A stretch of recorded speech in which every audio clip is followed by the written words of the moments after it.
마켓 무어입니다. 미국 달러의 가치가 속절없이 급락하고 있습니다. 달러화 지수의 경우에는요, 올해 들어만 10% 가까이 급락하고 있는 모습인데요. 연초부터 4월 21일까지 달러화의 등락률을 좀 비교해 보셔도 지난 1970년대 초 이후로 올해 들어서 달러화가 가장 빠른 속도로 하락하고 있다는 점 확인하실 수 있습니다. 이러한 달러화의 급락세가 소위 트리플 약세, 달러화와 미국 주식, 미국의 국채 가격의 동반 약세로 이어지고 있다라는 점도 특징적인 부분인데요. 이렇게 달러화가 급락하고 있는 원인은 무엇일까요? 금융시장의 심리와 분위기에 반대되는 트럼프의 정책이 가장 큰 요인입니다. 파월 의장을 흔들고 있는 것, 또 해임을 시도하고 있는 것, 금리 인하를 압박하는 이 트럼프 대통령의 모든 행보가 미국의 달러에는 악재로 작용을 하고 있는 건데요. 간밤에도 트럼프 대통령은 자신의 SNS에 파월 의장을 미스터 투 레이트이라고 표현하면서 금리 인하를 압박하는 발언을 다시 한번 내놓았습니다. 경기 침체에 대한 리스크를 파월 의장에게 떠넘기는 이러한 메시지를 지속적으로 내놓고 있다는 점, 월가의 투자자들 그리고 시장의 전반의 불안을 자극하고 있습니다. 이 밖에도 지금 일본과 우리나라 등 주요국과 개별 상호 협상을 앞두고 있는 상황인데, 관세 협상 안에서 통화 가치의 절상을 요구할 것이란 요구의 우려가 높아지고 있다는 점도 시장에서 우려하고 있는 부분입니다. 트럼프는 8대 비관세 부정행위를 연거하면서 환율 조작을 첫 번째로 적시하기도 했는데요. 이렇게 고율 상호관세에 이어서 환율 전쟁에도 나설 수 있음을 암묵적으로 시사하고 있다라는 점, 시장에서 불안하게 바라보고 있는 상황입니다. 이에 따라 국내 증권가에서도 경고의 목소리를 내놓고 있는데요. 현재 IM증권에서는 달러화 급락이 엔화 초강세로 이어지고 있는 현상에 주목을 하기도 했습니다. 이러한 엔화 초강세가 나타남으로 인해서 일부 엔캐리 트레이드 자금의 청산으로 이어지고 있다라는 점을 추정을 했고요. 엔화에 대한 투기적인 순매수 포지션, 즉 롱 포지션 규모가 역사상 최고치를 기록하고 있다라고 짚었습니다. 엔화의 추가 강세 그리고 달러의 약세를 지지하고 있는 그런 심리가 확산되고 있는 분위기라는 거고요. 이에 따라 또 금과 비트코인 등 대체 자산은 반사 이익을 얻어가고 있는 상황이죠. 동반 강세 현상을 보이고 있고, 금 같은 경우에는 초강세 랠리를 이어가고 있는데 달러 대체 자산으로 자금이 몰려가고 있음을 확실하게 보여주고 있다라고 평가를 했습니다. 따라서 IM증권에서는 금융시장의 트럼프 행정부에게 던지는 일종의 경고라면서 트럼프 행정부의 정책은 이제 시장의 신뢰를 잃어가고 있다라고까지 발언을 했습니다. 이렇게 미중 갈등이 현재 더욱더 격화되게 된다면 달러화 약세 현상이 조기에 마무리되기는 쉽지 않을 것이라는 전망을 내놨고요. 셀 USA를 팔아버리는 이 현상의 지속 위험을 높이고 또 금융시장의 급격한 변동성 장세로 나타날 것이다라는 발언을 함께 제시했습니다.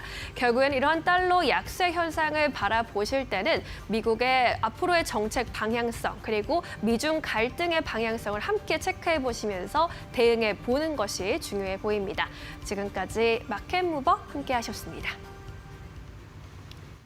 네, 이어서 오늘 시장에서 핫한 이슈와 종목들 함께 이야기 나눠보도록 하겠습니다. 오늘도 함께 해보도록 하겠습니다. 지심포의 박근호 이사 모셨습니다. 안녕하십니까? 안녕하십니까? 네, 이사님과 오늘 시장 이야기 해보도록 하겠습니다. 오늘도 어제랑 비슷해요. 어제랑 같은 시장이 아닐까 하는 정도로 거의 지수 움직임은 없습니다만은 그래도 그 안에서는 굉장히 활발합니다. 오늘 어떤 업종이 활발할까요? 지금 바로 주제 만나보도록 하겠습니다.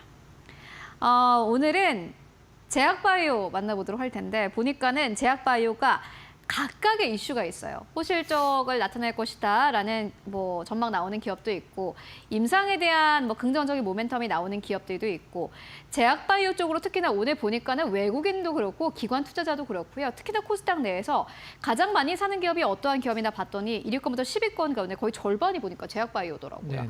그만큼 좀 투자 심리가 괜찮아지는 것이 아닌가 하는 생각이 듭니다. 투자 포인트 어떻게 바라보고 계십니까? 요거 어떻게 바라봐야 되는지 굉장히 궁금한 게, 사실 그런 것도 있는 것 같아요. 이제 하느니 금리 인하를 하지 않겠느냐. 네네. 금리 인하에 대한 좀 기대감도 나오고 있는 것 같고 어떻게 네. 보십니까?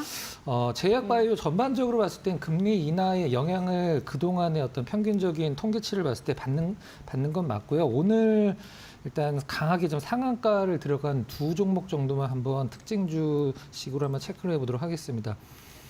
일단 신라젠, 그다음에 뭐 네이처셀은 사실 과거에 상장 폐지됐던 RNL 바이오라고 보는 게 맞겠죠. 이제 라정찬 회장 관련돼서 주가 조작 혐의로 일단은 그 어떤 1심에서 무죄인가 받았고 2심에서는 집행유예 받은 걸로 제가 이제 기억을 하는데, 그다음에 헬릭스미스, 이제 제가 이 세 종목을 왜 말씀을 드리냐면 신라진, 헬릭스미스, 그다음에 네이처셀 말고 과거 이제 RNL 바이오 정말 시장에서 큰 기대를 받았다가 그다음에 주가도 뭐 그만큼 상승을 했고 일단 주가의 하락 정점을 찍고 난 후에 주가의 하락도 뭐 길게는 뭐 30분의 1까지 빠진 기업도 있긴 한데, 최근에 좀 주가에 어떤 모멘텀도 생기면서 살아날 기미가 보여서 고생을 좀 굉장히 많이 하고 계신 주주분들한테는 굉장히 고무적인 주가 흐름이라고 말씀을 좀 드리고 싶은데, 한번 신라진서부터 한번 좀 짚어보도록 하겠습니다.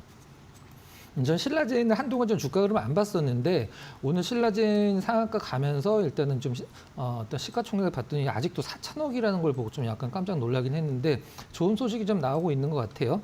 일단 뭐 우리나라 식약처 말고 이제 FDA에 F자만 붙어도 일단은 뭐 바이오텍 기업들은 이제 상승하는 건 당연한 부분이긴 한데, 최근에 나온 재료는 일단은 뭐 급성 골수성 백혈병 환자 대상 임상 확대를 승인을 했다라는 어떤 뉴스와 함께 오늘 이제 시초가는 사실 그렇게 좀 높진 않았습니다만은 전일보다 높았습니다만은 뭐 거의 점상과 비슷한 그런 건 아니었죠. 소식이 전해진 것 치고는 밑꼬리 열고 다시 상한가를 들어간 부분인데, 신라젠이 최근에 좀 행보를 보면 일단은 뭐 네덜란드 바이오 기업이죠. 크로스바이오 온콜로지 홀딩스로부터 바이오마커 특허권을 35억에 사왔다. 그 다음에 우성제약을 총 100억 원에 인수를 했다. 90억 원으로 산 거고 10억 원 이제 CB로 알고 있는데, 신라진이 지금 돈이 이제 사내 유보금이 이제 현금이 어느 정도 있는지를 한번 좀 살펴보려고 최근에 한 5년 동안 걸 한번 좀 살펴봤는데, 삼자 배정 유증이랑 그 다음에 사채 발행으로 한 1,200억 정도를 이제 사내에다 이제 유보금을 쌓아놨는데, 그 이제 5년 동안 쌓아놓은 거기 때문에 매년 한 200억 정도 적자로 지금 현금은 그렇게 많은 것 같지는 않아요. 근데 이런 부분을 좀 살펴보시고, 저는 신라젠보다도 네이처셀이 좀 눈길이 좀 많이 간다라고 생각을 하고 네. 있는데, 일단 그 조인트 스템이죠. 이번에 이제 미국 FDA에서 이제 임상 3상 최종 실험을 인증을 받았다라고 말씀드려야 될 것. 21년도에 제 기억으로는 21년도에 그 네이처셀이 식약처에서 이 조인트 스템 관련해서 품목 허가가 반려가 됐었어요. 근데 그때 반려가 된 이유가 좀 약간 시장에서도 좀 약간 설왕설래가 좀 있긴 했었습니다만은, 우리나라 식약처에서 지금 네이처셀 조인트 스템 왜 반려를 했느냐면, 식약처에서 통계적으로는 유의미하지만 임상적으로는 유의미하지 않다라고 딱 못을 박았는데, 이건 이제 무슨 말이냐면 일단은 수치는 이제 뭐 퇴행성 관절염 관련된 이제 주사이기 때문에 통증 수치라는 게 있는데, 통증 수치는 좀 줄어들긴 했는데 그게 환자가 크게 어떤 느낄 만큼 어떤 임상적으로 유의미하지 않다라고 어떤 발표가 됐었었는데, 이번에 이제 FDA에서 발표가 나면서 미국에서 이제 좀 간단한 임상 실험만 하면 품목 허가 신청이 가능한데, 가장 재미있는 부분이 있습니다. 제가 과거에 이제 HLB 관련돼서 좀 분석을 했을 때 재미있는 단어가 하나 나오는데, 거기에도 지금 네이처셀도 같이 나오고 있어요. 그 단어가 뭐냐면 오픈 라벨이라는 단어가 나옵니다. 우리가 임상 실험을 할 때 오픈 라벨이라는 건 뭐냐면, 이제 환자들한테, 임상 환자들한테 이거 뭐 네이처셀에서 만든 어떤 그, 사실 네이처셀에서 만든 건 아니죠. 알바이오에서 만든 건데 조인트 스텐 약을 이제 주입을 할 겁니다. 이렇게 알려주고 넣는 것과, 우리가 보통 플라시보 효과라고 해서 이게 지금 뭐 생리 식염수가 들어가는 건지 진짜 약이 들어가는 건지를 안 알려주고 이제 하는 게 있는데, 미국에서 이제 이번에 기사화된 걸로 바탕에서 보면 오픈 라벨을 공고를 했다라고 임상이라고 그래요. 그래서 HLB가 사실 그 동남아에서 임상 실험하고 실험 자체를 임상 시험을 오픈 라벨로 해서 FDA에서 과거에 계속 반려가 된 이유가 가장 큰 이유가 그거였었거든요. 근데 이번에 네이처셀에서 왜 오픈 라벨로 권고를 받았는지는 일단은 조금 더 좀 살펴봐야 될 것 같고요.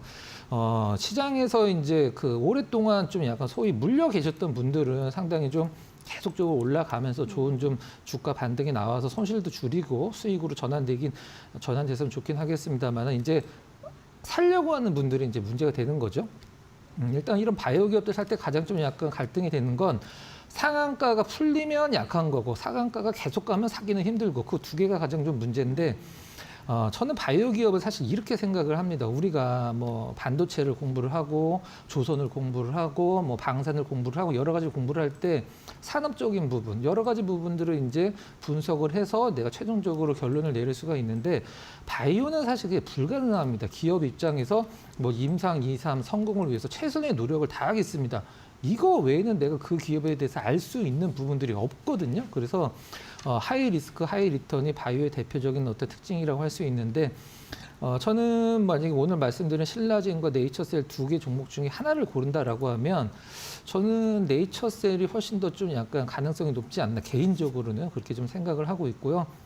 시장에서 일단 시가총액도 높이 처지는 이유도 다 따로 있다라고 생각을 하고 있습니다. 하지만 일단 이 바이오텍 관련 기업들은 한번 좀 약간 그 손실이 나기 시작하면 급등 후에 사셨을 때 손실이 나기 시작하면 상당히 좀 오랫동안 보유를 해야 된다는 것은 좀 감안을 하시고 보시기 바랍니다. 네, 알겠습니다. 네이처셀, 신라젠까지 만나보고 왔습니다.